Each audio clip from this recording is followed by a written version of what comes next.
Ito naman ay isang ilaw control ng tatlong location. Kaya nagdagdag ako ng isang 4-way switch. Bale, yung 3-way switch ay nandyan lang din magkabilaan.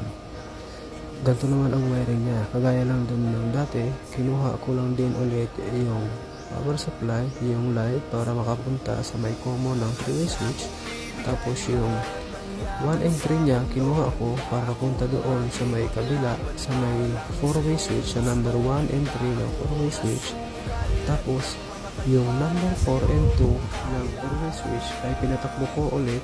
Kinuha ko, papunta roon, kinulik ko sa taas, papunta roon siya sa may number 1 and 3 ng 3-way switch. Yan, ito.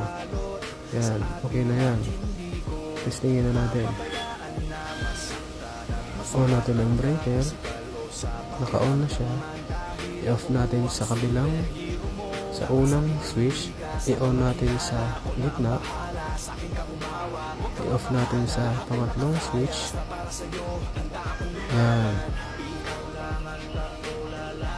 On ulit.